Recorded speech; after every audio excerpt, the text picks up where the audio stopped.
Well, here it is. The car I've had since I was 16 years old. Finally under the knife. It's a Mk3 Supra. 7 MGTs over there under that red blanket. I'm probably selling that. Definitely getting the 2JZ. Right now I got the subframe out. Throwing away the lower control arms. I ordered some Agile Performance ones from New Zealand. Gonna get all new everything. Everything is getting redone. I'm Raptor lining the subframe. The engine bay is gonna be blue. The wheel wells are gonna be blue Raptor liner. The car will be yellow, like a sunburst yellow. I got all the pieces for this car. Everything is just off right now. The glass is up there. It's getting full Lexan though. I'm not putting the glass back in. This is gonna be a weekend warrior. I don't need any climate control. I don't need wipers. I don't need none of it for what this car is gonna be. What else? Yeah, there's just stuff everywhere. I ordered some stuff that I won't even be using. I was thinking about keeping the 7M. So I was gonna run a 2JZ upper. So I already ported it to match the 7M lower. But I ain't going that route now. And there's like so much stuff. When you take a car apart, there's stuff everywhere. Everything's labeled though and organized. So we just gotta find it all. There's bags there, bags in a box over here. There's stuff up here. I had to build these shelves just to start putting stuff up around out of the way. I didn't even have all these tools. I didn't have these welders. I didn't have the air compressor. Milwaukee stuff I didn't have. That sets you back too. Like if you're trying to save money to buy parts for the car, you gotta factor in your tools. Now I have a good amount. My electrical stuff, yeah. That's from Wire Barn. That's all TXL, automotive grade wiring. That stuff adds up quick. That stuff is expensive. There's a box over here. The electrical stuff I did myself, so I pulled all the factory chassis harness stuff out. But yeah, I bought all the glue.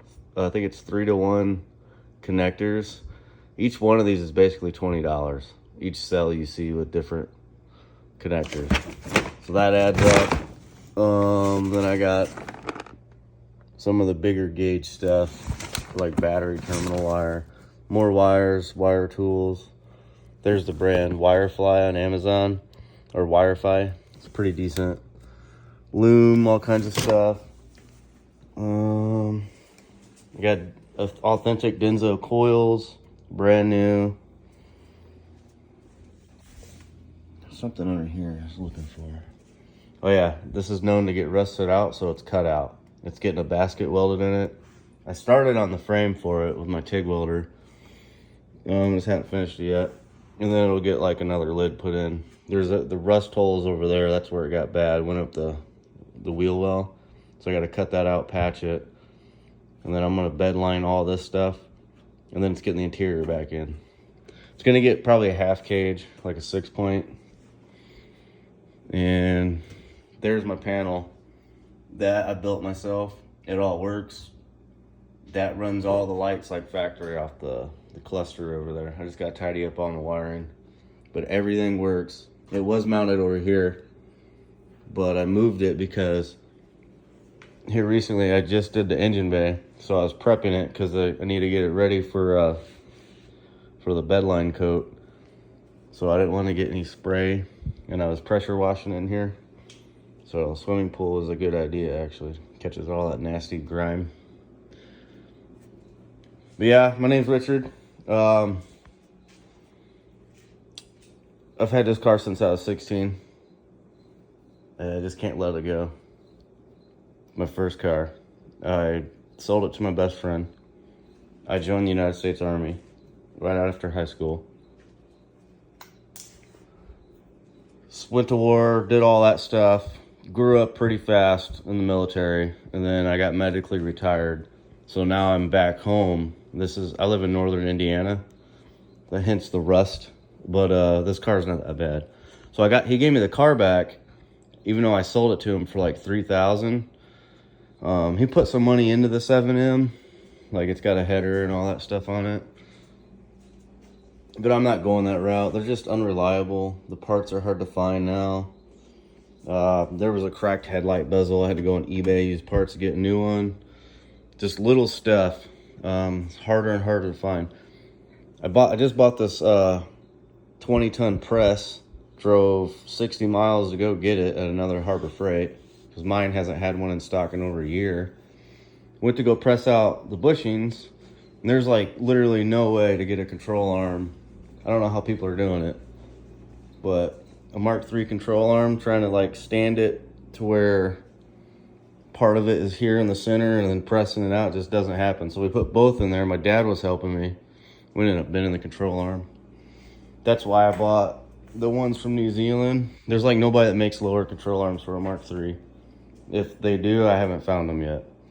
Just Agile Performance, and he's supposed to be pretty good, so we'll see how those do when I mount them up. They're all billet and TIG welded. They're more for drifting, but they'll do for OEM replacement. And let's see, something else. When you go to cut, if you're ever needing a good blade, this one right here, this Diablo Steel Demon carbide, it's I think it's 8 teeth, somewhere around here. It's 8 teeth per inch. This is the one you want. That will cut through, I think this is like 5/8, about 5/8 thick steel. Like nothing. I was messing around with these blades at first trying to cut the camber bolts out. They didn't do nothing. Crap. Milwaukee blades are crap. The tools are great. Get the Diablo blades. And then subframe. Surprisingly, and I think it was mainly because of the oil leaks on the 7M, had like saturated all this. Like this was really nasty, which was actually something that worked in my favor. It kept the boots real moist and they're not dry and rotted. So I don't really want to rebuild the rack, even though I could, but I will replace all the tie rods. It's because they're old and rusty. There's no way you're adjusting that. And every bushing was shot. Like every one of them. They were probably shot when I had the car 20 years ago, 16 years old. Wouldn't even known it. I mean, I didn't know what a car was supposed to feel like. But it's gonna get all energy suspension throughout. It's gonna be like a brand new car when it's done. I'm just gonna buy a 2JZ Aristo motor. Keep the R154 I got. It's in good condition. There's nothing wrong with it. It's got a pretty heavy duty clutch. That's from South Bend Clutch. It's got a Fidanza flywheel, which I'll have to sell that. Because I think for the conversion, I'm pretty sure you gotta use a 2J flywheel. But the clutch should be able to swap over. And then I just got to get the 1J bell housing, which I'll get from Drift Motion. But this is the progress of my car. Yeah, I'm retired now from the military. I work at the railroad. I'm a machinist. So this is kind of what I do already, working on, well, diesel, but we fabricate, we weld, cut, bend. So I'm kind of in the same kind of trade, but I'm finally at the point in my life where I got the income to do this right. So I need to start a YouTube channel. This might be the first video. I don't know yet. But just walking around talking, I guess. Showing you guys what I got so far. I do have a carbon fiber top for this, a Targa. Neat story about that. The guy that made the Targa top in the early 2000s,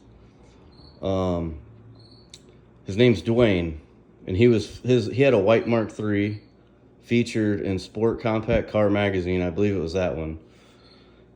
And this is like the early times when we were still buying car magazines before the internet and social media kind of kicked off car culture. But he drove his car. He's from Canada. He drove his car all the way from Canada down to like a shootout. I want to say it was like Arizona, maybe it was California. It was like a car competition, like a 10-car shootout, braking, acceleration, track times. And he made the top, the Targa top. And well, anyways, I took the article out of that and I used an old Canon scanner And I uploaded it on the Supra forums. And my name on there is Supra Tuner 7M. You can probably look it up in the archives and read like the comments. But I posted pictures of his article because Canada didn't get the news or the magazines as quick as we did. So he was like really enthusiastic about it and excited, you know, like he wanted to see his car. He's seen pictures and he was asking me stuff about it. He private messaged me and he's like, hey, what's your number? And I gave him my number and he called me. And I'm 16 years old, you know, like I'm just now into the whole car thing, and it's just like taking me like by storm, the passion of the car, the Supra. And then like, of course, you know, I'm 16 years old. The very first Fast and Furious movie comes out. So like the whole street racing scene just got bigger, like, and the whole world changed when that movie came out. The movies are crap now. They're not about what they should be. It's just all action movie now. But anyways, I'm 16. I'm talking to Dwayne, and he owns this company called Carbon Fiber FX. It doesn't exist anymore. But it's a piece of history that I have that I'll just never sell. Like the carbon fiber target top that he made is freaking awesome, like to have. The taillights, they need cleaned up, but they're JDM taillights, 3-piece, dark cherry red. Those are harder to come by now. Buddy Chris bought them when he had the car, and now I think the taillight set's probably a couple $1,000 for some JDM ones. So there's like little nostalgic pieces I have of this car that's just cool. And like back then, before standalone fuel management, like it's called alphabet soup. Like we would just play around with fuel controllers. So like here's a fuel cut dispenser made by HKS, still new in the box. But yeah, this is how we did it back then. What is this one? A Pepsi. It's like a fuel. I forgot. It's for air and fuel. I've never messed with these, but I took it out because I have an ECU Masters. It's brand new. It's in a box. It's underneath the back of this car, but it's going full standalone, so I won't mess with that stuff anymore. Just technology, man. It changes, and you got to keep up with it. That's why I'm getting rid of the 7M. It didn't have good pickup timing. It only had a CPS. The 2J's at least got the crank sensor for trigger timing, so I'm not even going to chance it with the 7M. It's a good motor. That 7M actually was imported. I blew the first motor, the head gasket, and it had a lot of miles. It was like 144,000.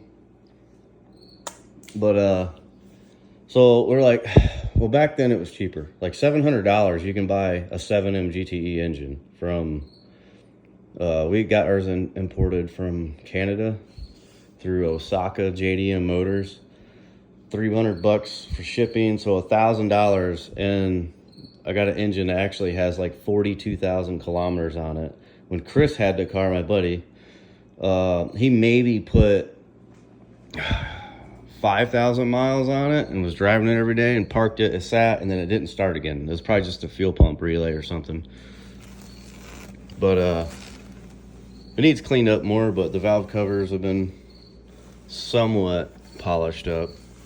And I was converting it to AN, the water, because the rusted hard lines were gone. Yeah, and I fabricated this one in there. That was a pain to drill this out and put an AN down there. But this motor only has like maybe, I would say 35,000 miles. Because it was written in white paint marker, and I believe it, because 7Ms weren't as popular as the JZs. But as soon as we got it, we took the head off, put a Felpro and ARPs for the head studs or head bolts, torqued them down to I think 85 foot-pounds. And then he put a bigger turbo, China turbo on it. And I think, what's one on here? It's got a real HKS, this is an old school, a real HKS wastegate on it. I don't know what size it is. But he said it took him 2 or 3 months just to find a 23-pound spring. So he's on Japan Market trying to find it for this one. but it's got a China turbo, and I think he said he had around the boost around like 22 pounds or 20 pounds or wastegate spring pressure. And it was just half throttle, I guess he was in it when he rolled into boost in third gear. The car spun tires like 80 mile an hour up to like 100, and he had to get off of it. Just like a roller skate. So it was kind of cool. Like, yeah, that's probably way faster than you need. Who knows what the power was at? Like, it never got dynoed. And he's playing with, you know, like old school technology back then, the Mk3 fuel controller. But, yeah, like this car. Oh, yeah, and something else. We all make bad decisions in life, and I've been sober for 3 years. I stopped drinking.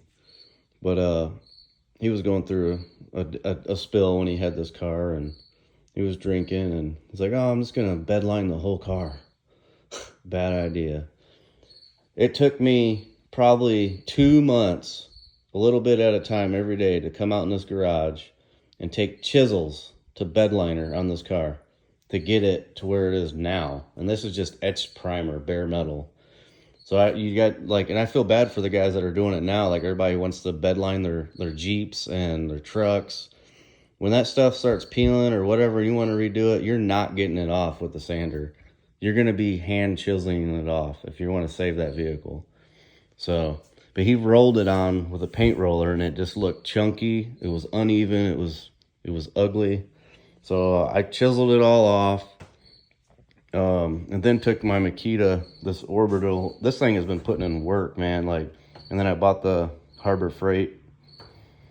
I think they're like 40 grit, and just did all of it. The fenders are over there, the hood, and it just took days, several weeks to get that bed liner off. But now it's etch primed. I still got to do the body work on it, so that's going to be epoxy primer. And then I'm just going to spray it. I think I'm going to spray it myself and then wet sand it. I might pay somebody to do it. I got the money to do it now, to have somebody do it professionally. But I want it to be like a sunburst yellow with the blue Raptor liner engine bay. I think bed liner on the engine bay makes sense because I'm going to be working on this engine, and I don't want to worry about scratching, you know, pretty pearl or metallic paint job engine bay.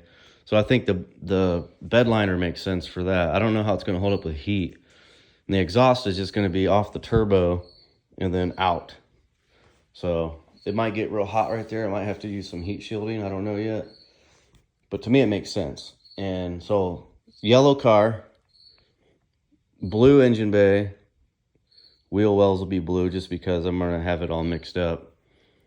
Redoing the subframe, Raptor liner that. Finish my fuel cell cage and I'm learning this stuff, man. Like, I've never TIG welded. I got some experience MIG welding, and at work all we do is stick. We're welding locomotive train. Like, I'm talking like 3/4 inch thick steel stuff. But this stuff is all new to me. Like, it's just like you guys watching YouTube. Pick up the torch and just start playing. Like, here's some of my MIG welds. They're not bad. They're not great either. Yeah. And these plates I got from, I think it's right here. weldmetalsonline.com. I think it was like $50. You get like a bunch of them. You get aluminum, carbon steel. I think you get a pack of stainless steel, but they also give you filler wire too. No, it's just all carbon steel. They give you the different size filler wire too. And it's good to practice, like. So, but this TIG welder right here is 800, maybe 850 now on the market. Totally worth it, man. Prime weld, TIG 225. It's got like everything. I don't even know what all this stuff does, but I'll figure it out. It does it all. Get you some Tillman gloves or whatever you like. I don't know. The MIG welder is good too. It's a Yes welder, MiG 250 Pro. And then I just ordered the Yes welder CNC plasma cutter because I built and programmed a 48-inch square table, CNC table, mostly printed CNC. I got 3D printer, so I programmed that, cut wood with it, with the Mk3, the router. But now I got the CNC plasma, so I'm gonna 3D print the jig for that, the holder for it, and cut out the center and make a water table. And I'm gonna see if I can't make my own brackets and stuff or anything I want to do to this car. That'd be kind of cool. So, but yeah, I recommend this. This stuff's good. The reviews were good. Prime Weld, 5-year warranty. They pay for shipping both ways. A lot of them don't do that. So it's a good welder for TIG. And it came with the actual, like, this is no joke. Like, it's a real CKY or CK worldwide torch, flex head. The foot pedal is pretty nice too. It's almost like a Nova. It's not that cheaper looking Chinese one, but it does the job. Air compressor I bought used off Facebook Market. I'll probably upgrade that to an Ingersoll. But yeah, like, just working it out, man. I don't even have all the Milwaukee tools. I got the basics, what I need. This gun right here is what we use. We use this at work. So, and at work, there's locomotives. There's like 15, 16s. Like, there's big bolts and nuts. Like, there's pipes. It's a big diesel engine. 16 cylinder, 12 cylinder. And we use these and we beat the crap out of them, man. Like, drop them, everything. These are awesome. Like, they'll take off pretty much anything. So I highly recommend the Milwaukee Impact. You get a Milwaukee Impact, you'll take off every nut on a car or a truck. Like, pretty much. And piece of PB blaster if you need it, but yeah, and I got my setup over here. Got some basic stuff. Tekton's a good brand too for sockets. They actually have no skip sets, which I like. I got the Harbor Freight, and as you can see, they skip. It's more like an OCD thing. You might not need a 20 or a 16. Maybe I was supposed to have one. I was missing it somewhere. I don't know. But yeah, those are pretty good. And then I just been accumulating like hammers, whatever's on sale. Wrenches were a gift. These are all gear wrenches. They're off of the Snap-on truck. But yeah, like, just get you some tools. So we're working on cars, man. That's what I do. And this is my passion, dude. Like, who can say their first car was a Toyota Supra? Yeah, it's not a Mark IV, but how many people can say they still have their first car? Like, this car's got like a lot of history to it. Like, especially with my background, like, I had to part ways with my loving car because I had orders to Germany and I wasn't married. I was single, so there's no way I was going to get a car shipped over there. And then I retired, came back home. He's like, "Hey, you want your car back?" And I was like, "Yeah, man, I'll take it back." So yeah, it's got a lot of work ahead of its time, but just imagine, like, this is what it's gonna look like. I see the vision, and everybody who works on cars has their own vision of their project in their head. But okay, yellow Mark III, blue engine bay, wheels, I don't know yet. Interior, I want the red Sparco seats. I gotta have red Sparco seats. Probably a blue suede Sparco or Momo steering wheel. The dash is already blanked out. It's gonna have a digital, probably a Haltech. And then they have this neon blue carpet. What was that company called? They sent me a sample. It is sharp looking. So it'll have like neon blue carpet, red seats, blue steering wheel. Door panels, oh, there's part of it. It's got red suede. My mom did those for me 20 years ago. And she's worked her whole life in a sewing factory, so we did that. Joanne Fabric, went and got some red suede, so I'll probably just keep the door panels up. But I kind of want to do like, I might get some black Alcantara and start converting the interior to black Alcantara. I don't know yet, but I think it'll look pretty good. The only thing I hate about the 80s cars is the body trim. So I'm either going to paint it to match, or I'm just going to fork up the money, get all brand new Toyota, because they just started that, it's like a heritage program. They're bringing back some of the parts, the moldings, for these older cars to get them back on the road. But I might just go with that, or I'll buy the carbon fiber set. I don't know yet. But it should be pretty sharp when it's done. So yellow, and there's not very many yellows. I chose yellow for sentimental reasons. My grandma gave me,